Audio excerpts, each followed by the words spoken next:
आता कसं वाटतंय, आता तू म्हणजे फक्त तुझ्या कामापुरती राहिलेलं नाहीये, तू आता सोशल स्टार पण झालाय, तर आता ते कसं वाटतंय? सोशल स्टार म्हणजे जेव्हा लोक भेटतायत, अप्रिशिएट करतायत की अरे खूप भारी करतोय, तेव्हाची जी फिलिंग असते, म्हणजे बोलतात ना की बॅक फ्रंटला लावून ही फिलिंग नाही, यासाठी मैदानामध्ये उतरावं लागेल. आता काय होतं की तुझा हा बिझनेस तुझं फर्स्ट प्रेफरन्स आहे, सोशल मीडियाचा किती फायदा झालाय यात? सोशल मीडियाचा बेनिफिट हा झालाय की आधी कसं होतं की एखादा प्रोजेक्ट घेण्यासाठी आहे ना, तिथे ना 4-5 मीटिंग कराव्या लागायच्या, 4-5 वेळा समजावं लागायचं की क्या प्रोडक्ट बना सकते, इधर क्या बिकेगा.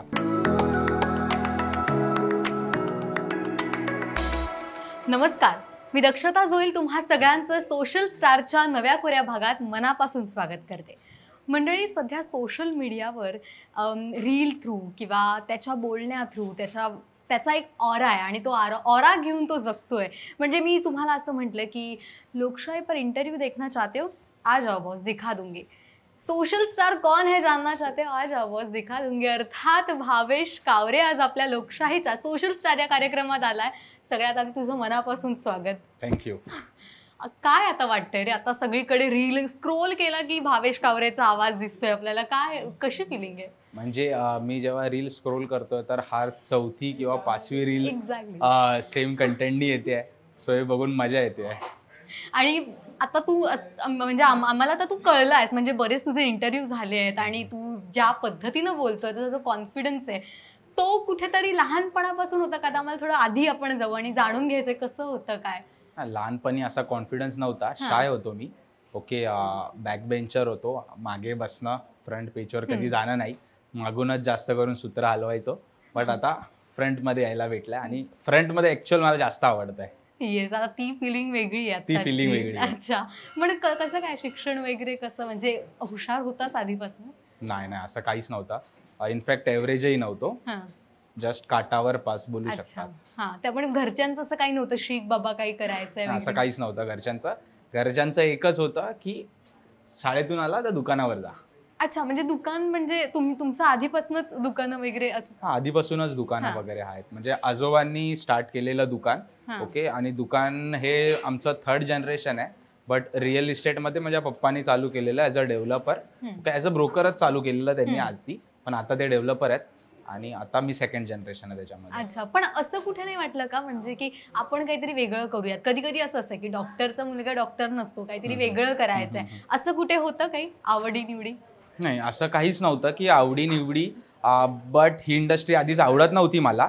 बट अरे तू जाऊन बस, फक्त काय केलं नाही तरी चालेल, पण तिथे जाऊन बस. पण बसून बसून आवड निर्माण झाली आणि बोललो की अरे हे आवडतं, याच्यामध्ये पैसे पण खूप आहेत आणि एक लँडवर बिल्डिंग बनवून कंप्लीट करण्यापर्यंत काय टास्क येतात, सो हे टास्क कसे सॉल्व्ह करायचे हे बघितलं होतं.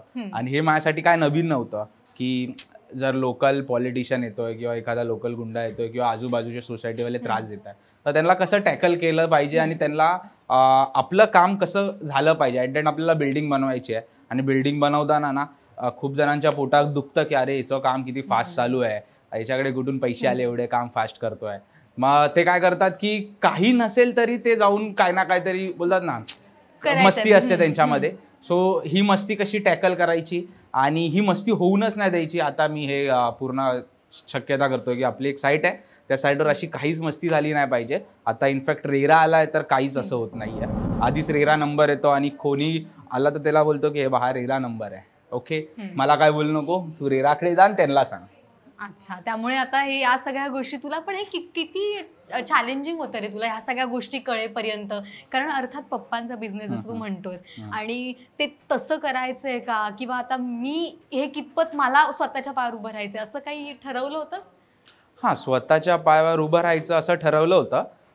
म्हणजे आता सध्या बघायला गेलं तर मी माझ्या फक्त पप्पाचीच बिल्डिंगमध्ये काम नाही करत आहे, आजूबाजूच्या बिल्डर्सला पण सर्व करतोय, त्यांच्याकडून ही प्रोडक्ट घेतो आणि त्यांना प्रोडक्ट बनवून देतोय.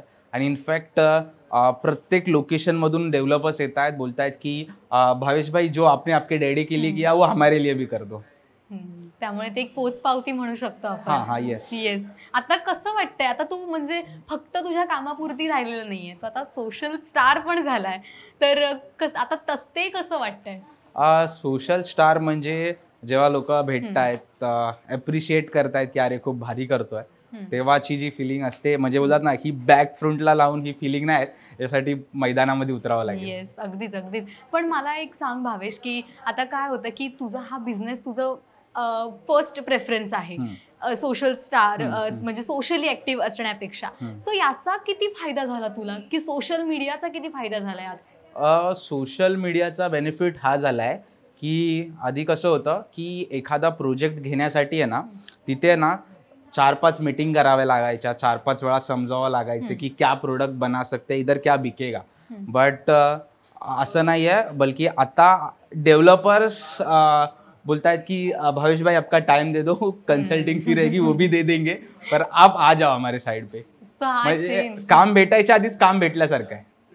एक्झॅक्टली. त्यामुळे ते काय म्हणतात आपण त्याला, एक ह्याचा फायदाच होतोय, म्हणजे जितकं आपण म्हणतोय की सोशल मीडिया, म्हणजे इनफॅक्ट बिल्डर्सला ट्रान्सपरन्सी भेटते की हा पोरगा काय, आता एक बिल्डिंग आहे, तर एका बिल्डिंगमध्ये जर छोटी जरी बिल्डिंग बनवली 23 माळ्याची, तरी 100 फ्लॅट आहेत. 100 फ्लॅट म्हणजे एक ऑलमोस्ट 100 करोडचा रेव्हेन्यू झाला. तर 100 करोड कोण कसं दुसऱ्याच्या हातात देईल, आपला गल्ला कसं काय कोण देईल. सो एक सोशल मीडियामुळे त्यांना ट्रान्सपरन्सी भेटली की हा तो व्यक्ती आहे ज्याच्या हातात गल्ला देतोय आपला.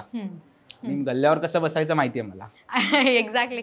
मला सांग, आता सोशल मीडिया तू रील थ्रू फेमस होतोय, म्हणजे रिमिक्स करतात बरीच जण, आणि इतकंच नाही तर तुझ्या आवाजातून वेगळा मेसेज पण देतात. अरे ती जी तुझी स्टाईल आहे ना, त्यातनं वेगळंही म्हणतात त्यांना जे म्हणायचं आहे ते. सो हे सगळं करताना त्या थ्रू तुला प्रॉपर्टीमध्ये तुझा फायदा झालाय का, म्हणजे तुझा बिझनेस आहे सोशल मीडियामुळे? सोशल मीडियामुळे ॲट द एंड आमचा बिझनेस कसा असतो की कस्टमरला माहितीच पडत नाही की साईट चालवतोय कोण. आमचा मेजरली बिझनेस B2B होतो.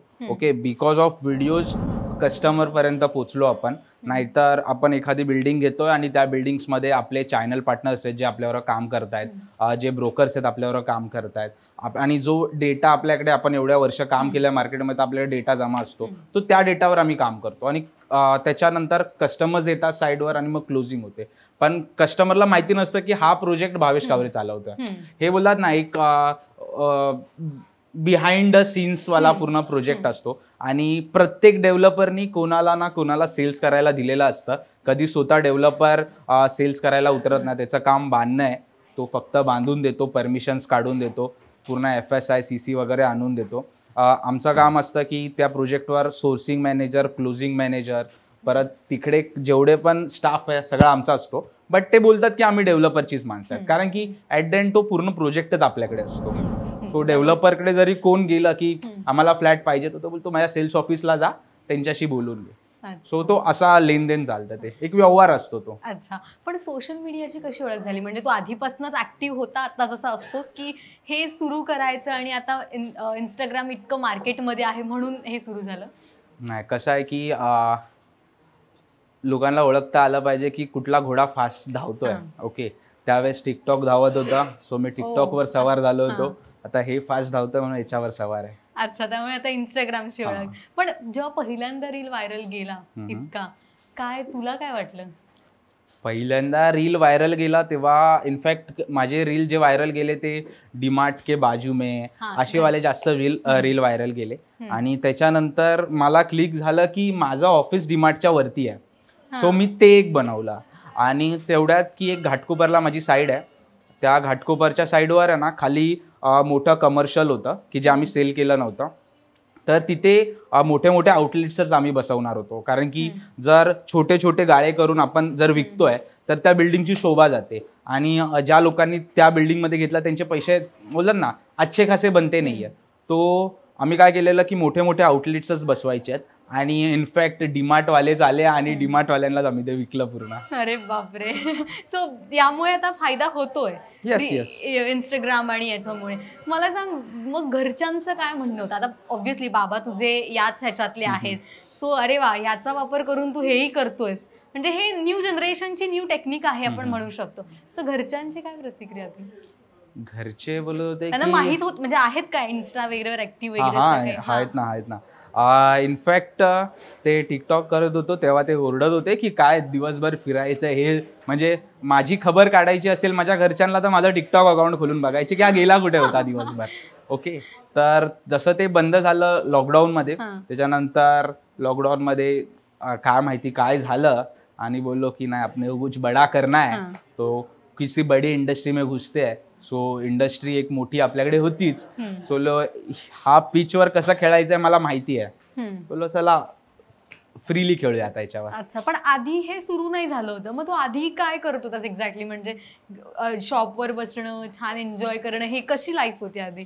माझी लाईफ अशी होती की सकाळी उठायचं आहे, गाडी काढायची आहे, दुकानावर जायचं आहे, गल्ला खोलायचा आहे, एक 500ची नोट काढायची आहे आणि दिवसभर फिरायचं आणि संध्याकाळी घरी बाबांना माहित यायचं. होतं हे? हा घरच्यांना? घरच्यांना अच्छा, माहिती पैसे होतं. का?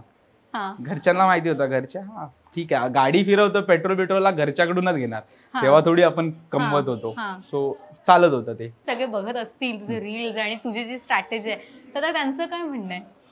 मला माहिती नाही, मी इग्नोर हा. करतो त्या लोकांना. अच्छा, नाही पण तरी एक असतं ना की बघ, कोणतीही गोष्ट आपण चांगली केली तर जे वाईट बोलणारी आहेत आणि चांगलं बोलणारी आहे. मी चांगलं जे बोलतात त्यांच्याकडे जास्त फोकस करतो आणि त्यांना अजून काय बेस्ट देता येईल हे बघतो. आणि जे लोक बोलतात ना की प्रोफाईलवर येऊन हा. घाण कमेंट हा, करतात हा. त्यांना मी काहीच करत नाही, ब्लॉक करून टाकतो डायरेक्ट. to मी एक tackle? टीम बसवली की यांना ब्लॉक करावं. ओके, त्यामुळे तुझ्यापर्यंत येणंच नाही, चांगल्या कमेंट आहेत त्या तू बस. घेऊन चालायचं. Yes, yes. अच्छा, कमेंटचा विषय निघाला, काही अशा आता व्हायरल झाल्यानंतर किंवा अच्छा हा भावेशचा आवाज आहे ना, जसं आपण आपल्या वाईट आणि चांगल्या गोष्टींचं आपण म्हणालो, पण अशा काही गोष्टी घडल्यात का? अरे वो भावेश ना, वो अंधेरी में घर देख रे आ जाओ वाला, अशा लाईनवरून आपल्याला खरं तर म्हणजे ओळखतात जे फेमस झालेत त्यांना. तर तुझ्या बाबतीत असं काही झालंय? इनफॅक्ट जेव्हा मी माझ्या सोसायटीमधूनही बाहेर येतो, लिफ्टमध्ये कोणतरी भेटतात, तो बोलतो आजा आवाज दिखा दूंगा. ऑफिसला जातो तेव्हा कोणतरी भेटतात, तेव्हा तो ती लाईन चिटकवतो मला. म्हणजे इनफॅक्ट दिवसामध्ये ती मी लाईन कमी यूज करतो आणि मला ऐकायला जास्त भेटते. सो हे तुझं यश आहे खरं तर. तू ही स्ट्रॅटेजी कुठे दुसरीकडे कधी कधी असं मजाक म्हणून वापरलीस?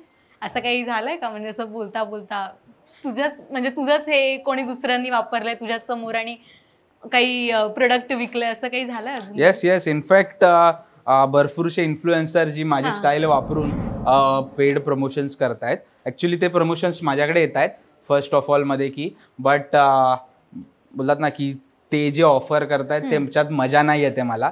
सो मी त्यांनाच सांगतोय की बघा मी तुम्हाला परवडणार नाहीये, माझ्या जागेवर 2 अशी लोक घ्या जी माझी ऍक्टिंग करतील आणि ज्यांना माझ्यापेक्षा बोलतात ना दुप्पट टिप्पट फॉलोअर्स असतील, मला त्यांनी ट्रॅक्शन भेटेल, पैसे तुमचे होतील, मार्केटिंग माझी होईल. पण आता पुढे काय करणार आहेस? म्हणजे असं काही ठरवलंय? ये लाईन भी आने वाली आहे मार्केट में, थोडं जर आता मार्केट सुरू आहे तुझ्या त्या आ जाओ दिखा दूंगावर, आणखी काही असं बॉम्ब सोडणार आहेस का?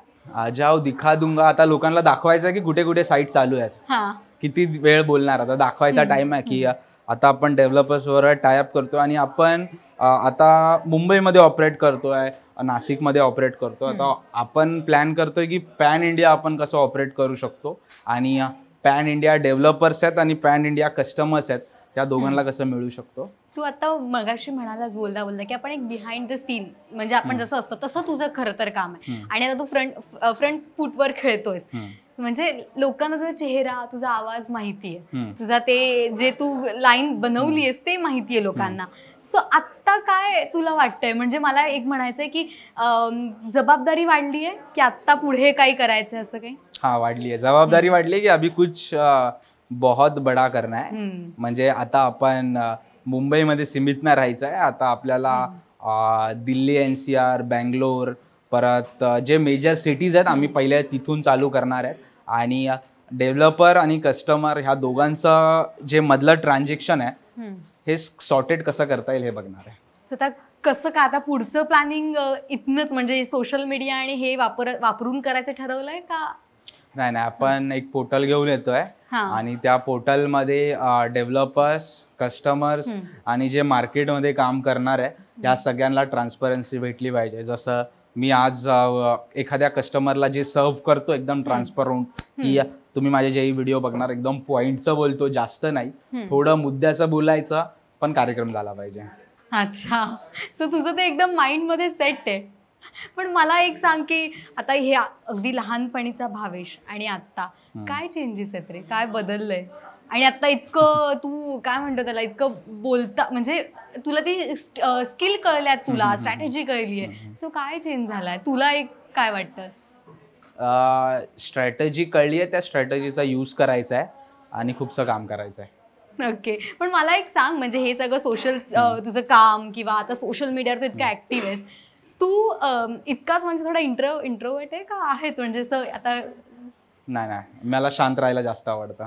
शांत राहिलं तर माझं माइंड जास्त फास्ट चालतं. ओके, त्यामुळे शांत राहून शांत काम. येस. ओके, पण फ्रेंड सर्कल म्हणा किंवा जे आता म्हणजे कॉलेज स्कूल यांचं काय आता रिस्पॉन्स आहे फ्रेंड्सचा? भाई बडा हो गया तू वगैरे, असं काय आहे? म्हणजे इनफॅक्ट जोही माणूस या स्टेज मधून जात असेल त्याला हे ऐकायला भेटत असेल, अरे तू फोन नाही उचलत आता तू मोठा झाला. बट कामं वाढली आहेत म्हणून बोलत ना की जी फर्स्ट प्रायोरिटी ज्याला ठेवलं आपण की हमने तो पैसा कमा लिया, अभी लोगों को पैसा कमा देने की बारी आहे. सो आता लोकांसाठी विचार करायचा आहे आणि आपण एक नवीन कॅम्पेन पण घेऊन येतोय की मिशन ऑन फ्रंट पेज, जिथे आपण रिअल इस्टेट फ्रंट पेजवर घेऊन येणार, जे मी बॅकएंडला करतोय. जसं की मी एक प्रोजेक्ट बनवण्यापासून डिलिव्हर करण्यापर्यंत हे जे मी बॅकएंडला करतोय हे कस्टमरला दाखवणार की देखो बॉस ये मैं कर रहा हूँ. ओके, और मार्केट में मैं आपको सबसे कम रेट दे सकता हूँ. म्हणजे बोलतात ना की मार्केटमध्ये 10 साईट चालू असू दे आणि माझी 11वी साईट आहे, तर त्या 10 साईटपेक्षा चांगली क्वालिटी माझी असणार आणि बेस्ट रेट माझा असणार. याच्यावर आपण वर्कआउट करतोय. अच्छा, पण हे शब्द कुठनं सुचले की मला हाच असाच हे शब्द वापरायचे आणि असं बोलायचंय? हे काय कसं म्हणजे तयार झालं टीम आणि तू, की हे झालं ओघाओघात? नाही, असं काहीच नाही आहे. माझे जेवढे पण व्हिडिओज आहेत हे स्क्रिप्ट वगैरे काही लिहित नाहीये, कारण की वाचण्यामध्ये इंटरेस्ट नाहीये, तो स्क्रिप्ट लिहून फायदा नाहीये. तर स्क्रिप्ट लिहिणार तर मी व्हिडिओ बनवूच शकणार नाही, असा वाला कॉन्सेप्ट आहे. मी जातो, समजतो, 2 मिनिटं शांत बसतो, माझा जो कॅमेरामॅन आहे त्याला बोलतो तू चालू कर, मी चालू होतो. पण तू असंच हिंदी बोलतोस का? पण म्हणजे जसं तू व्हिडिओत बोलतो तसं ते असंच बोलतोस का? हा, असंच. म्हणजे मी जोही व्हिडिओ करतो तो माझा 1 टेक मध्ये असतो. ओके, बार टेक घेत नाही, काय स्क्रिप्ट नसते, जे माइंड मध्ये येतं ते तोंडावर बोलून टाकतो. पण ते तू करेक्ट, तुझं काय रिदम मला म्हणायचंय की तो करेक्ट बसलाय आणि तोच मला असं वाटतं तो अट्रॅक्ट करून घेतो. मला सांग भावेश, या सगळ्या कामाच्या गडबडीत तुझा चिल मोड काय असतो? या सगळ्या चिल मोड असतो, पैसे कमवणं माझा चिल मोड आहे. ओके, आणि मग कसा काय रेव्हेन्यू तू जनरेट करतो सोशल मीडिया आणि यातून? सोशल मीडियाने काय रेव्हेन्यू जनरेट नाही होत आहे. म्हणजे मी ब्रँड प्रमोशन्स घेतलेले आहेत, पण जो माझे बजेट मॅच करू शकतो त्यालाच, प्रत्येकासाठी नाही आहे. कारण की मला इथून जास्त रेव्हेन्यू होतोय, सो मी दुसरीकडे डोकं का लावू? आणि माझा आता बघायला गेलं तर मार्केटमध्ये ओव्हरऑल माझ्याकडे मोर दॅन 300 CRचा इन्व्हेंटरीज आहे. ओके, अँड अपकमिंग इन्व्हेंटरीज वेगळ्या आहेत. म्हणजे ऑलमोस्ट माझ्याकडे 300च्या प्लस फ्लॅट्स आहेत मार्केटमध्ये, आणि ते पुढच्या 2 वर्षात ते मी विकणार आहे. सो सगळं प्लॅनिंग आहे, त्यामुळे जो तुझ्या रेव्हेन्यू म्हणजे मॅच करू शकतोय त्यांना तू वेलकम. येस, म्हणजे मला इथून सोडून तिथे जास्त फायदा तर मी माझा माइंड चालेल. आणि माझ्याबद्दल एक सांगतो, मेरे जेब में पैसा होगा तो ही मेरा दिमाग चलता है, नहीं तो मेरा दिमाग नहीं चलता. म्हणजे पक्का तू एकदम बिझनेसमॅन खरंच आहेस, एकदम करेक्ट. तू तुझ्या स्ट्रॅटेजीज आखल्यात. पण मला सांग की हे किती काय म्हणतात, सोशल मीडियाचा तो आधार घेऊन तू फेमस होतोय का? जसं तू म्हणालास की हे जर अशा गोष्टी मी तू आधी पण वापरायला, मीडियम फक्त बदललंय आणि जे फास्ट चाललंय त्यावर तू सवार झालायस. सो आता या सोशल मीडियाचा वापर करून तू आणखी स्ट्रॅटेजी आणणार आहे, पण हे कितपर्यंत, हे तुला काय वाटतं की किती रिस्की आहे किंवा कसा काय वापर होऊ शकतो याचा? तू काय सांगशील, म्हणजे जे बघतायत तुझे व्हिडिओ? रिअल इस्टेट इंडस्ट्री फुल रिस्की इंडस्ट्री आहे. ओके, याच्यामध्ये खूप मोठे ट्रान्झॅक्शन्स होतात आणि त्या ट्रान्झॅक्शनमध्ये भरपूरशा वेळे बोलतात ना की फोन्सही येतात की अरे काय जास्त माल विकतोयस काय, इकडे आम्हाला पण प्रसाद येऊ दे थोडा. सो ह्या फोन्सला कसं टॅकल करायचं, ह्यांना कसं टॅकल करायचं, हे रिस्क आहे. आणि हे एकदा शिकले तुम्ही तर मग ही इंडस्ट्री तुमच्यासाठीच आहे. अच्छा, पण त्याची कधी आधी नवीन असताना काही वाटलं नाही, अरे हाऊ टू टॅकल, म्हणजे आता कसं मी बोलू, काय असं काही झालं नाही? असं काहीच झालं नाहीये. इनफॅक्ट जेव्हा मी साईडवर बसायचो तेव्हा जेव्हा अशी लोक काही यायची ऑफिसमध्ये, तेव्हा माझे पप्पा बोलायचे एकदम शांत राहायचं आहे, माइंडने विचार करायचा आहे, इमोशन्स मध्ये येऊन नाही द्यायचे. ते तुला भडकवतील, तुला काही बोलतील, तू चिल्ड राहायचंय. तू बिल्डिंग बांधतोयस, ते तुझ्याकडे मागायला आले, तू त्यांच्याकडे मागायला नाही जात. सो ते माझ्यामध्ये आधी कॉन्फिडन्स भरायचे आणि मग बोलायचे अभि उतर मैदान में. ओके, त्यामुळे सपोर्ट सिस्टीम बाबा असं म्हणू शकतो आपण. येस, एकदम स्ट्रॉंग आहे. सो भावेश, म्हणजे अगदीच आम्ही जेव्हा तुझे व्हिडिओ बघतो, म्हणजे आत्ता आलास तेव्हा आम्हाला कळलं की भावेश कावरे. जेव्हा भावेश नाव ऐकतो तेव्हा आम्हाला वाटतं की गुजराती असेल आणि तुझं ते स्टाईल, तुझा ऑरा तसा आहे. आज बॉस दिखा दूंगा, म्हणजे जे बोलणं आहे ना, जो लयबद्धपणा आहे तो सेम तुझा तसा आहे. हे कसं काय, म्हणजे तू इन्फ्लुएन्स झालायस असं काही आहे का, किंवा कसं काय हे झालं? हा, इन्फ्लुएन्स झाला बोलू शकतात की बघायला गेलं तर आमची जे शॉप्स आहेत त्याच्या आजूबाजूला महाराष्ट्रन आम्हीच आहेत, बाकी सगळे गुजरातीज आहेत, मारवाडीज आहेत, जैन आहेत. आणि त्यांच्याबरोबर राहून, त्यांच्या पोरांबरोबर राहून, दुकानवाले सो एक वेगळा असतं रिश्ता. म्हणजे त्याचे पप्पा बिझनेसमॅन आहेत, माझे पप्पा बिझनेसमॅन आहेत. सो आमचं सगळ्यांचा रुटीन एकच असायचा, सकाळी जायचं आहे, गल्ले से पैसा उठाना और दिनभर घुमना है. म्हणजे आमची एक टोळी असायची. तो त्यांच्या टोळीमध्ये राहून थोडं समजलं की कसं राहायचं, कसं बोलायचं आणि पैशानी पैसा कसा खेचायचा हे शिकलो मी तिथे. आता त्यांचं काय म्हणणं आहे, म्हणजे काय असं बॉस बडा हो गया तू, त्यांना कसं वाटतं रे आपल्याच बरोबर फिरतो हा मुलगा? आणि ते बोलतात की हमने तुझे जो भी बताया वो राई जैसा था, पर तूने राई का पहाड़ बना दिया. क्या बात आहे, क्या बात आहे. खूप मोठं वाक्य बोललास खरं तर तू. आणि याच नोटवर म्हणजे आपण अगदी शेवटाकडे आलो आहोत इंटरव्ह्यूचा. तर तुला लोकशाही, तू इंटरव्ह्यूसाठी आलाय, मी तुला एक छोटासा टास्क देते की तू आलायस आणि तुला सांगायचंय की तो इंटरव्ह्यू आता आपला झालाय आणि तो बघण्यासाठी तू कसं काय बोलशील? सेलिब्रिटीज का इंटरव्यू देखना चाहते हो, पॉलिटिशियन का इंटरव्यू देखना चाहते हो, रील स्टार का इंटरव्यू देखना चाहते हो, तो आ जाओ बॉस, दिखा दूंगा. क्या बात आहे. Thank you so much Bhavesh. मला असं वाटतं की हा फक्त इंटरव्ह्यू नव्हता, म्हणजे तू तुझे सगळ्या गोष्टी सांगितल्यास, म्हणजे कसं काय झालं, सुरुवात कुठून झाली, काय तुझ्या टेक्निक्स आहेत याबाबत. पण तू खूप काय म्हणतो संदेश देऊन गेला. एक एक वाक्य पण फार महत्त्वाचं होतं तुला तुझं. आणि मला असं वाटतं ते प्रेक्षकांना नक्कीच आवडेल हा इंटरव्ह्यू आणि ते एन्जॉय करतील. थँक्यू सो मच तिथे आला, तुझा वेळ दिला. तर मला असं वाटतं की तुम्हाला आपल्या भावेशचा इंटरव्ह्यू नक्की आवडला असणार आहे. तुम्हाला बऱ्याच गोष्टी त्यातनं शिकता येतीलच, हे मला माहिती आहे. तर भेटूयात पुढच्या सोशल स्टारसह. कुठे आहोत? लोकशाही मराठीवर.